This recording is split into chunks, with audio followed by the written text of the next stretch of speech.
ಮಹಾಶಿವರಾತ್ರಿ ಹಬ್ಬದ ಪ್ರಯುಕ್ತ ನಿರಂತರವಾಗಿ 11 ವರ್ಷಗಳಿಂದ ಪ್ರತಿ ವರ್ಷವೂ ಕೋಲಾರ ಜಿಲ್ಲೆಯ ಶ್ರೀನಿವಾಸಪುರ ತಾಲೂಕಿನ ತಾಡಿಗೋಲ್ ಗ್ರಾಮದ ಬಳಿ ಇರುವ ಶ್ರೀ ಪ್ರಸನ್ನ ಸೋಮೇಶ್ವರ ಸ್ವಾಮಿ ದೇವಾಲಯದ ಬಳಿ ಜಾತ್ರಾ ಮಹೋತ್ಸವ ಬಹಳ ಅದ್ಧೂರಿಯಾಗಿ ಸಂಭ್ರಮ ಸಡಗರದಿಂದ ಶ್ರದ್ಧಾ ಭಕ್ತಿಯಿಂದ ಆಚರಣೆ ಮಾಡಲಾಗುತ್ತದೆ.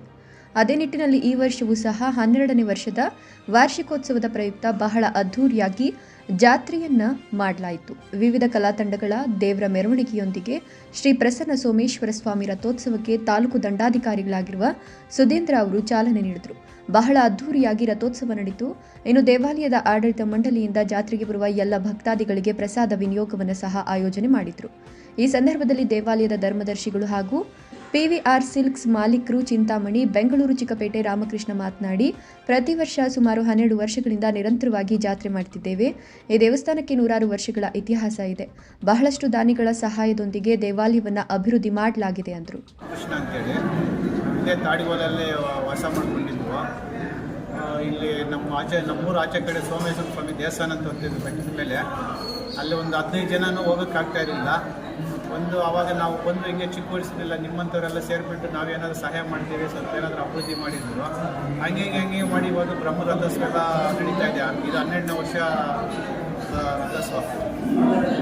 ರಥೋತ್ಸವಕ್ಕೆ 500 ವರ್ಷದ ಹಳೆ ದೇವಸ್ಥಾನ. ಆವಾಗ ಏನೂ ಇರಲಿಲ್ಲ, ಒಂದು ಗುಡ್ಡ ಥರ ಇತ್ತು ಇಲ್ಲಿ. ಆ ಗುಡ್ಡನೆಲ್ಲ ಇವರು ಇದು ಮಾಡಿಕೊಂಡು ಅಭಿವೃದ್ಧಿಪಡಿಸಿ 12 ವರ್ಷದಿಂದ ರಥೋತ್ಸವ ಮಾಡಿ ಇಷ್ಟೆಲ್ಲ ಅಭಿವೃದ್ಧಿ ಆಗಬೇಕು ಅಂದರೆ ಕಾರ್ಯಕರ್ತರು ಟಿ ವಿ ರಾಮಕೃಷ್ಣ ಎಲ್ಲರ ಹತ್ರ ಇದು ಮಾಡಿಕೊಂಡು ಎಲ್ಲರನ್ನೂ ಜೊತೆಗೂಡಿಸಿ ಈ ಲೆವೆಲ್ಗೆ ಇದನ್ನು ತರಬೇಕು ಅಂದರೆ ಇವ್ರದ್ದು ತುಂಬ ಶ್ರಮ ಇದೆ. ಈ ದಿನ ಮಹಾಶಿವರಾತ್ರಿ ಅಂಗವಾಗಿ ಆದಿಕಾಲದಿಂದ ಈ ತಾಡಿಗೋಲು ಗ್ರಾಮದಲ್ಲಿ ಪ್ರಸನ್ನ ಸೋಮೇಶ್ವರ ಸ್ವಾಮಿ ಸುಮಾರು 500 ವರ್ಷಗಳ ಇತಿಹಾಸ ಇದೆ. ಈ ಇತಿಹಾಸದಲ್ಲಿ ನಾವು ಬಂಗಾರಪೇಟೆ ತಾಲೂಕಿನ ಬಂಗಾರಪೇಟೆ ನಗರದಲ್ಲಿ ವಾಸವಾಗಿದ್ದೀವಿ. ನಾವು ಇಲ್ಲಿಗೆ ಒಂದು ಆಗಮ ಕಾರ್ಯಕ್ರಮಕ್ಕೆ ನಮಗೆ ಅನುಮತಿ ಕೊಟ್ಟರು ನಮ್ಮ ರಾಮಕೃಷ್ಣ ತಾಡಿಗೋಳು ರಾಮಕೃಷ್ಣನವರು. ನಾವು ಬಂದಿಲ್ಲಿಗೆ 13 ವರ್ಷದಿಂದ ಈ ಕಾರ್ಯಕ್ರಮವನ್ನು ಮಾಡ್ತಾಯಿದ್ದೀವಿ. ನಾವು ಈ ಊರಿಗೆ ಕಾರ್ಯಕ್ರಮಕ್ಕೆ ಅಂತ ಬಂದಾಗ ನೋಡಿದಾಗ ಖಾಲಿ ಒಂದು ಗುಡ್ಡೆ ಅಷ್ಟೇ ಇರೋದು, ಚಿಕ್ಕದಾಗಿ ಒಂದು ಪುಟ್ಟ ಗುಡ್ಡೆ ಇತ್ತು. ಬರೋದಕ್ಕೂ ಸಹ ಜಾಗ ಇರ್ತಾ ಇರಲಿಲ್ಲ. ಇವರ ಒಂದು ನೇತೃತ್ವದಲ್ಲಿ ಎಷ್ಟು ಶ್ರಮವನ್ನು ಹಾಕಿ ಇವತ್ತು ಈ ಕಾರ್ಯಕ್ರಮವನ್ನು ಮಾಡಿ ಈ ಒಂದು ಗುಡ್ಡೆಯನ್ನು ತೆಗೆದುಕೊಂಡು ಇವತ್ತು ಇಷ್ಟು ವಿಶಾಲವಾದ ಜಾಗವನ್ನು ಮಾಡಿ ಈ ಪ್ರತಿ ವರ್ಷ ಅವರ ಕೈಯಲ್ಲಿ ಯಥಾಶಕ್ತಿ ಏನಾಗುತ್ತೆ, ಇಲ್ಲಿ ಕೆಲವು ಜನ ಸಹಕಾರ ಕೊಡ್ತಾರೆ, ಕೆಲವು ಜನ ಸಹಕಾರ ಕೊಡೋದಿಲ್ಲ. ಆದರೂ ಸಹ ಬೇಜಾರನ್ನು ಮಾಡಿಕೊಳ್ಳದೆ ಇವತ್ತು ಈ ಸ್ಥಾನವನ್ನು ಒಂದು ಉನ್ನತ ಸ್ಥಾನಕ್ಕೆ ಬೆಳೆಸಿ ಇವತ್ತು ಈ ರೀತಿ ಮಾಡಿದ್ದಾರೆ. ಒಂದು ಕಾರ್ಯಕ್ರಮ ನಾನು ಹೇಳೋದಿಷ್ಟೇ, ಯಾವುದೇ ಒಂದು ಕಾರ್ಯವನ್ನು ಮಾಡಬೇಕಾದ್ರೆ ಯೋಗನೇ ಇರಬೇಕು, ಜೊತೆಗೆ ಯೋಗ್ಯತೆಯೂ ಇರಬೇಕು. ಭಗವಂತನ ಕೆಲವು ಜನಕ್ಕೆ ಅಷ್ಟೈಶ್ವರ್ಯಗಳನ್ನು ಕೊಟ್ಟಿರ್ತಾರೆ, ಮಾಡೋ ಯೋಗ ಇರೋದಿಲ್ಲ. ಆದರೆ ನಮ್ಮ ರಾಮಕೃಷ್ಣ ಅವರಿಗೆ ಈ ತಾಡಿಗೋಳು ಗ್ರಾಮದಲ್ಲಿ ವೆಂಕಟಮ್ಮ ಅಂತ ಹೇಳ್ಬಿಟ್ಟು ಅವರ ಮಗನಾದಂಥ ಶ್ರೀ ರಾಮಕೃಷ್ಣ ಅವರು ಭಗವಂತ ಅವರಿಗೆ ಯಾವ ರೀತಿ ಪ್ರಸನ್ನ ಸೋಮೇಶ್ವರ ಯಾವ ರೀತಿ ಅವರಿಗೆ ಪ್ರಸನ್ನರಾಗಿ ಅವರಿಗೆ ಯಾವ ರೀತಿ ಸಂಕಲ್ಪ ಮಾಡಿದ್ರು ಗೊತ್ತಿಲ್ಲ. ಅವರು ಪ್ರತಿ ವರ್ಷ ನಮಗೆ ತಿಳಿದಂಗೆ ನಾವು ನೋಡಿದಂಗೆ 13 ವರ್ಷದಿಂದ ಅವರ ಶ್ರಮ, ಅವರಲ್ಲಿ ಅವ್ರಿಗಿರೋಂಥ ಬ್ಯುಸಿಗೆ ಅವ್ರಿಗಂತ ಇರುವಂಥ ಒಂದು ಇದಕ್ಕೆ ಅವರು ಈ ಕೆಲಸಕ್ಕೆ ಕೈ ಹಾಕಬಾರ್ದು, ಅಷ್ಟು ಬ್ಯುಸಿ ಪರ್ಸನ್ ಅವರು. ಆದರೂ ಸಹ ಪ್ರತಿ ವರ್ಷ ಒಂದಿನೇನು ರಥೋತ್ಸವ ಬರುತ್ತೆ, ಕಾರ್ತಿಕ ಮಾಸ ಬರುತ್ತೆ ಮತ್ತು ಮಹಾಶಿವರಾತ್ರಿ ಬರುತ್ತೆ ಅನ್ನುವ ಸಮಯಕ್ಕೆ ಪ್ರತಿ ವರ್ಷ ಅವರ ಕೆಲಸ ಕಾರ್ಯಗಳನ್ನು ಬದಿಗಿಟ್ಟು ಇವತ್ತು ಈ ಕ್ಷೇತ್ರವನ್ನು ಉನ್ನತ ಸ್ಥಾನಕ್ಕೆ ಬೆಳೆಸ್ಕೊಂಡು ಹೋಗ್ತಾ ಇದ್ದಾರೆ. ನಿಜವಾಗ್ಲೂ ಇಲ್ಲಿಗೆ ಆಗಮಿಸುವಂಥ ಈ ಪ್ರಸನ್ನ ಸೋಮೇಶ್ವರ ಪುರಾತನ ಅನಾದಿ ಕಾಲದಿಂದ ಇರುವುದರಿಂದ ಈ ಭಗವಂತನಲ್ಲಿ ಒಂದು ಸತ್ಯ ಇದೆ. ಯಾವುದೋ ಒಂದು ಕಾರ್ಯವನ್ನು ಮಾಡಿಸ್ಕೋಬೇಕಂದ್ರೆ ಸ್ವಾಮಿಯ ಅನುಗ್ರಹ ಇಲ್ಲದೆ, ಸಂಕಲ್ಪ ಇಲ್ಲದೆ ಯಾವುದೂ ಆಗೋದಿಲ್ಲ. ಆದರೆ ಇವತ್ತು ಈ ಕ್ಷೇತ್ರದಲ್ಲಿ ಪ್ರಸನ್ನ ಸೋಮೇಶ್ವರ ಸ್ವಾಮಿಗೆ ಎಂಥ ಇತಿಹಾಸ ಇದೆ ಅಂದರೆ, ಎಂಥ ಶಕ್ತಿ ಇದೆ ಅಂತಂದರೆ ಅಂಥ ಶಕ್ತಿ ಇದೆ. ಏನಕ್ಕಪ್ಪ ಸಾಕ್ಷಿ ನಾವು ಹೇಳ್ತೀವಿ ಅಂದರೆ, ನಾವಿಲ್ಲಿ ಬರಬೇಕಾದ್ರೆ ನಾವು ಅನ್ಕೊತೀವಿ ಕಾರ್ಯ ಏನಪ್ಪ ಇವತ್ತು ಯಾರು ಒಬ್ಬರು ಇಲ್ಲ ಇಲ್ಲಿ. ನಮ್ಮನೆ 3 ದಿನ ಮುಂಚೆ ನೋಡಿದಾಗ ಸಾಯಂಕಾಲ ಬಂದಾಗ ಒಬ್ಬರು ಇಲ್ಲ ಇಲ್ಲಿ. ಆದರೆ ಮತ್ತೆ ಮಾಡ್ತಾ ಕಾರ್ಯ ನೋಡಿದಾಗ ಕಾರ್ಯಗತವಾಗಿ ಪ್ರಾರಂಭಕ್ಕೆ ಬಂದಾಗ ಜನ ತಾನಾಗಿ ಕಲಿಸ್ಕೊಳ್ತಾರೆ. ಭಗವಂತ ತಾನಾಗಿ ಕೆಲಸವನ್ನು ನಿರೂಪಿಸಲು ಸಹಾಯ ಮಾಡಿಸ್ಕೊಳ್ತಾರೆ. ಕೆಲಸ ನೇತೃತ್ವದಲ್ಲಿ ಎಲ್ಲ ಕಾರ್ಯವನ್ನು ಪರಿಪೂರ್ಣವಾಗಿ ಮಾಡಿಸ್ಕೊಂಡು ಈ ಕಾರ್ಯವನ್ನು ಇವತ್ತು ಉನ್ನತಿಗೆ ತೊಗೊಂಡು ಹೋಗ್ತಾ ಇದ್ದಾರೆ. ಇವತ್ತು ಈ ಮಟ್ಟಕ್ಕೆ ದೇವಸ್ಥಾನ ಬೆಳೆಯಬೇಕು ಅಂತಂದರೆ ನಮ್ಮ ರಾಮಕೃಷ್ಣ ಅವರು. ಯಾಕೆ ಅಂತಂದರೆ ಯಾರೂ ಈ ಕಾರ್ಯವನ್ನು ಮಾಡೋಕ್ಕಾಗೋದಿಲ್ಲ.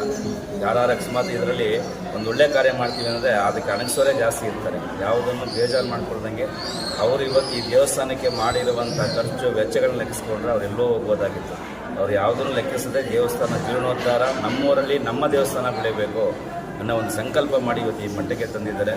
ನಾವಿಲ್ಲಿ ಬಂದಾಗ ಊಟಕ್ಕೆ ಆಗಲಿ, ಮಲ್ಕೊಳ್ಳೋಕ್ಕೆ ಆಗಲಿ, ನಿಂತ್ಕೊಳ್ಳೋದಕ್ಕೆ ಆಗಲಿ ಯಾವುದೇ ರೀತಿ ವ್ಯವಸ್ಥೆ ಇರಲಿಲ್ಲ. ಇವತ್ತು ನೋಡಿದ್ರೆ ಒಂದು ಕಾರ್ಯವನ್ನು ಒಂದು ಸಿಂಪಲ್ಲಾಗಿ ಅಕಸ್ಮಾತ್ ಯಾರಾದ್ರೂ ಚಿಕ್ಕ ಪುಟ್ಟವ್ರಿಗೆ ಅಂತಾರೆ ಒಂದು ವಿವಾಹ ಕಾರ್ಯಗಳು ಅಥವಾ ಇದು ನಾಮಕರಣ ಇತ್ಯಾದಿ ಶುಭ ಕಾರ್ಯಗಳು ಮಾಡೋದಕ್ಕೆ ಇವತ್ತು ಈ ಮಠ ಈ ಸಮುದಾಯ ಭವನ ಗೌರಿಶಂಕರ ಸಮುದಾಯವನ್ನು ಮಾಡಿಕೊಟ್ಟಿದ್ದಾರೆ. ಪ್ರತಿಯೊಂದು ಇವತ್ತು ಬಂದು ಎಲ್ಲ ರೀತಿಯ ವ್ಯವಸ್ಥೆಗಳನ್ನು ಇಲ್ಲಿ ಮಾಡಿಕೊಟ್ಟಿದ್ದಾರೆ. ದಯವಿಟ್ಟು ಈ ಕಾರ್ಯಕ್ಕೆ ಎಂಥ ಒಂದು ಉನ್ನತ ಭಗವಂತ ಇನ್ನೂ ಈ ಕಾರ್ಯವನ್ನು ಅಭಿವೃದ್ಧಿಯಲ್ಲಿ ಈ ದೇವಸ್ಥಾನವನ್ನು ಬೆಳೆಸೋದಕ್ಕೆ ಇನ್ನೂ ಅವರಿಗೆ ಭಗವಂತ ಪ್ರಸನ್ನ ಸೋಮೇಶ್ವರ ಅವರಿಗೆ ಇನ್ನೂ ಆರೋಗ್ಯವನ್ನು ಆಯುಷ್ಯನ್ನು ಕೊಟ್ಟು ಇನ್ನೂ ಒಳ್ಳೆಯ ಇದನ್ನು ಕೊಡಲಿ ಅಂತ ಕೇಳ್ಬಿಟ್ಟು ನಾವು ತಮ್ಮ ಪರವಾಗಿ ಕೇಳ್ಕೊತಾ ಇದ್ದೀವಿ. ಮತ್ತು ಈ ಪ್ರಸನ್ನ ಸ್ವಾಮೀಜಿ ಸರ್ವರಿಗೂ ಸಹ ಶುಭವನ್ನುಂಟು ಮಾಡಲಿ.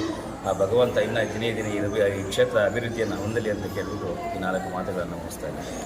ಈ ಸೋಮೇಶ್ವರ ಸ್ವಾಮಿ ದೇವಸ್ಥಾನದ್ದು ಸುಮಾರು 300-400 ವರ್ಷಗಳ ಇತಿಹಾಸ. 500 ವರ್ಷಗಳು ಇರ್ಬೋದು, ಆದರೆ ನಮಗೆ ಗೊತ್ತಿರೋಂಗೆ ತಿಳ್ಕೊಂಡಿದ್ದೀನಿ 300-400 ವರ್ಷಗಳ ಇತಿಹಾಸ ಇದೆ. ಇಲ್ಲಿ ಆ ಪಕ್ಕದಲ್ಲಿರುವಂಥ ಪರಮಾತ್ಮಲ್ಲಿ ತಾಡಿಗೋಲು, ಕಮತಂಪಲ್ಲಿ, ನಮರೇಪಲ್ಲಿ, ಕಪ್ಪಲ್ಲಿ ಈ ಸುತ್ತಮುತ್ತಲಿನ ಎಲ್ಲ ಗ್ರಾಮಸ್ಥರು ಸೇರಿ ಹಲವಾರು ಜನ ಬಂದು ಇಲ್ಲಿ ಪೂಜೆಗಳು ಮಾಡ್ಕೊಂಡು ಹೋಗ್ತಿದ್ರು. ಫಸ್ಟು ಇಲ್ಲೂ ಮುಂದುಗಡೆ ಇರ್ತಕ್ಕಂಥ ಒಂದು ಚಿಕ್ಕ ದೇವಸ್ಥಾನ ಇತ್ತು. ಮೇಲ್ಗಡೆ ಒಂದೇ ಒಂದು 2 ವೀಲರ್ ಕೂಡ ಬರೋಕ್ಕಾಗ್ತಿರ್ಲಿಲ್ಲ. ಎಲ್ಲ ಕೆಳಗಡೆ ನಿಲ್ಲಿಸ್ಬಿಟ್ಟು ನಡ್ಕೊಂಡ್ಬರ್ತಿದ್ವಿ.